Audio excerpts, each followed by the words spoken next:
Bonjour et bienvenue sur le podcast Loin de chez soi.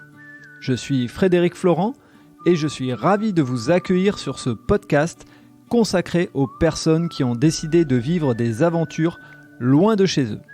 Vous allez découvrir un nouvel épisode des Aventures de Teddy, un serial voyageur qui nous raconte ses 10 années de vie à l'étranger dans de nombreux pays. Il se lancera ensuite dans un tour du monde au long cours. Si vous n'avez pas écouté les épisodes précédents, je vous invite à le faire pour mieux comprendre son parcours. Je vous laisse avec Teddy. Bonne écoute!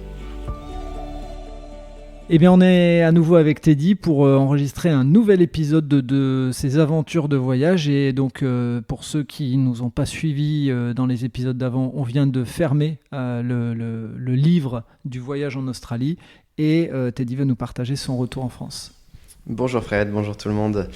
Donc retour d'Australie, retour en France, surprise d'ailleurs, retour surprise puisque je n'avais prévu personne à part mon ami qui est venu me chercher à l'aéroport. Retour dans des conditions climatiques très opposées à d'où je venais, puisque j'étais, comme je disais, un ressenti à 48 degrés.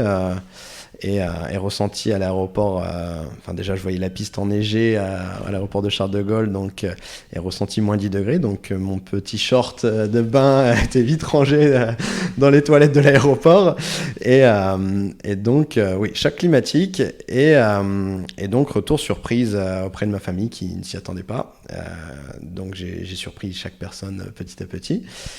Et donc forcément c'est chouette de se retrouver après plusieurs mois comme ça, de retrouver sa famille, son cocon, ses amis, de célébrer. Donc là on est invité partout à manger, à boire un verre. C'est quoi les sentiments dominants? Tiens, justement, explique-nous un peu ce qui prédomine quand là ton ami vient te chercher à l'aéroport et t'arrives dans les lieux qui t'ont vu grandir et autres, et proche de ta famille. C'est quoi les sentiments qui...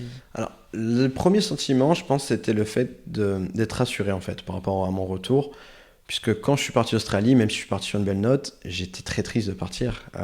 J'ai le souvenir de moi face à la ville de Sydney. C'était ma dernière photo de l'Australie où j'étais quasiment en train de pleurer en regardant Sydney parce que je voulais pas vraiment repartir. C'est-à-dire que une partie de mon cœur était restée là-bas.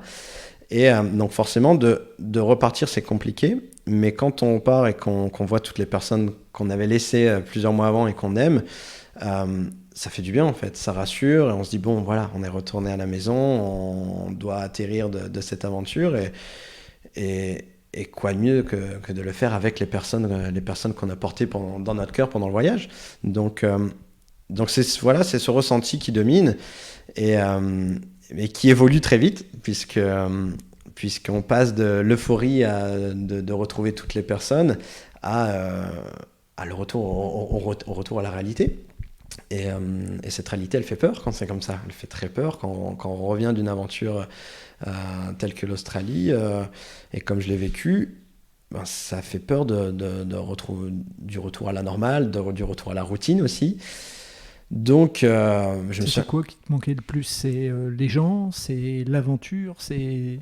Je pense les gens aussi, les rencontres que j'ai fait et même les rencontres que je n'ai pas fait. C'est-à-dire que le fait de vivre un peu au jour le jour, de se laisser porter par ses émotions, quand on retourne dans notre cocon, on sait qu'on va retourner vers peut-être une routine et ça fait peur en fait. Ça fait peur parce que c'est pas du tout ce que j'avais envie de vivre après avoir vécu ça.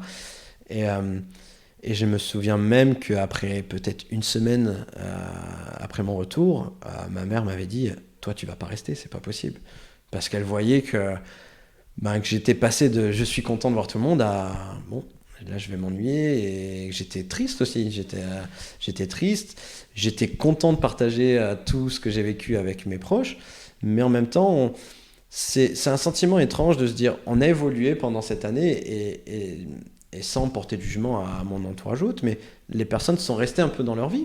Donc, c'est-à-dire que moi, j'ai grandi d'une certaine manière, sans aucune prétention, mais et j'ai envie du coup de partager les mêmes choses que j'ai partagées là-bas, mais on ne peut pas forcément. C'est-à-dire que les gens sont dans leur quotidien, ils ont leur emploi, ils ont leur vie de famille, donc on se sent pas forcément à notre place en fait quand c'est comme ça. On se dit...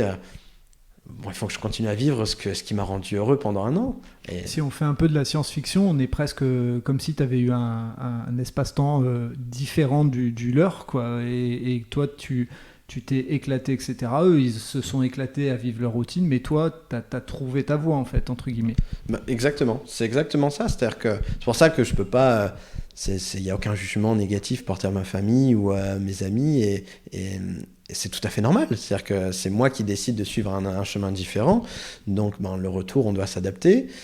Mais on sent vite qu'on a d'autres envies. Et ma famille l'a très bien compris, et d'ailleurs m'a toujours soutenu dans mes choix. Et après l'Australie, alors, qu'est-ce qu'on a comme idée en tête, justement ? alors justement, là, la première idée qui m'est venue, c'est tu repars, mais travailler, puisqu'il fallait, que les comptes en banque reviennent un peu dans le positif après ces dépenses-là. Donc l'idée, c'était de s'installer dans un pays en Europe. Donc j'ai postulé de manière très très aléatoire.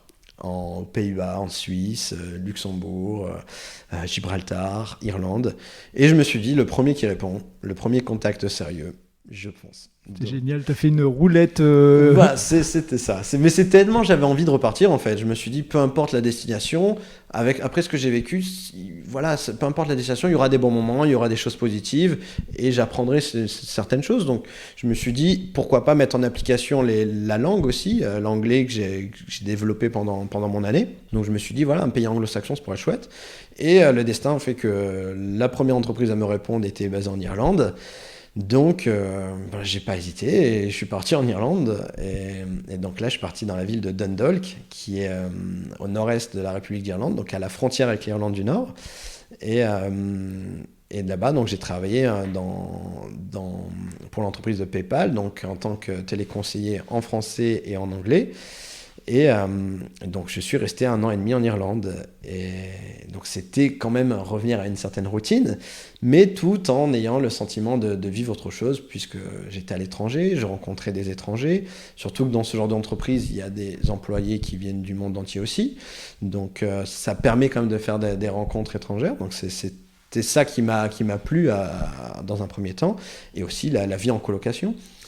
Donc là, la vie en colocation avec des gens issus de l'Europe de l'Est dans un premier temps, donc des Russes, des Lettons, et c'était des cultures que je ne connaissais pas du tout, et du coup des chocs parfois au niveau de la vie en commun, mais des très belles rencontres, et des choses aussi positives à prendre dans chaque culture. J'ai pu m'en rendre compte, et je trouvais ça super enrichissant. Ouais. Et comme pour l'Australie, c'est quoi les premières découvertes quand tu arrives en Irlande, entre guillemets, encore une fois, les différences par rapport à cette France qui t'a vu grandir ?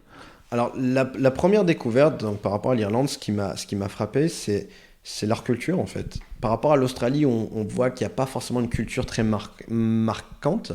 L'Irlande, c'est quand même un pays assez vieux, et un pays assez ancien, et qui a une culture très forte au point de vue déjà musical, au point de vue, enfin, même le mode de vie, la coutume d'aller au bar après le travail. C'est pas une légende, les Irlandais adorent ça, et c'est là où ils se sociabilisent, c'est là où ils rencontrent des gens. Et l'humour aussi, l'humour irlandais. Ils ont un humour parfois un peu trash, mais c'est leur façon de rigoler. Ils rigolent de tout. Et c'est ce qui fait qu'ils ne mettent pas de barrière avec les gens, en fait. C'est-à-dire qu'ils vont avoir le même humour avec un homme, avec une femme, avec un étranger. Donc, c'est ce qui m'a marqué en Irlande, c'est l'Irlandais, en fait. L'Irlandais m'a marqué plus que tout. Et aussi la campagne irlandaise, qui est comme on l'imagine, très vert, des moutons partout. Donc, c'est ce qui m'a marqué le plus.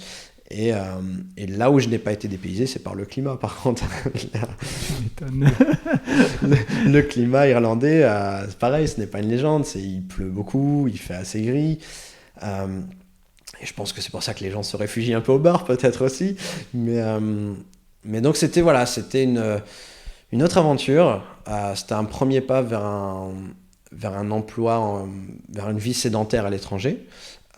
Et ce qui m'a permis d'ailleurs de vraiment développer mon anglais, puisque là j'étais dans le contexte professionnel, donc de travailler en anglais toujours, et avec des termes plus techniques, surtout dans la relation client, donc c'était plus complexe. Mais Mais c'était un beau premier pas en Irlande, un premier chapitre en Irlande, puisque j'y reviendrai ensuite, mais je suis parti et revenu à 2 reprises donc, de l'Irlande. Mais cette première aventure à Dundalk m'a fait connaître l'Irlande, m'a fait connaître l'irlandais et m'a plutôt plu puisque j'y suis revenu plus tard. Et un détail très technique, mais qui peut aider aussi certains auditeurs ou auditrices qui auraient envie de voyager, de tenter l'aventure et de s'installer pendant un temps quelque part. Quand tu reçois la validation de la part de PayPal pour dire venez nous rejoindre en Irlande, comment tu t'y es pris pour la coloc ? Alors, des sites locaux en fait, tout simplement, il y a des sites de logement comme nous on pourrait regarder, même sur des sites comme Le Bon Coin, mais les sites locaux. Donc la colocation, bon alors après donc il y a des choses déclarées ou moins déclarées, mais ça dépend des sites. Mais ce que je veux dire c'est que c'était déjà un premier pas. L'urgence c'était de trouver un logement pas cher dans un premier temps, parce que le retour d'Australie je pouvais pas me permettre de prendre un logement cher, donc c'était orienté vers une colocation à moindre prix et c'est là où je tombais dans cette colocation avec des gens d'Europe de l'Est. Et c'était pour m'installer au moins les 2 premiers pas et me refaire un peu financièrement. Et suite à ça, j'ai pu prendre d'autres logements, avoir plus de confort peut-être.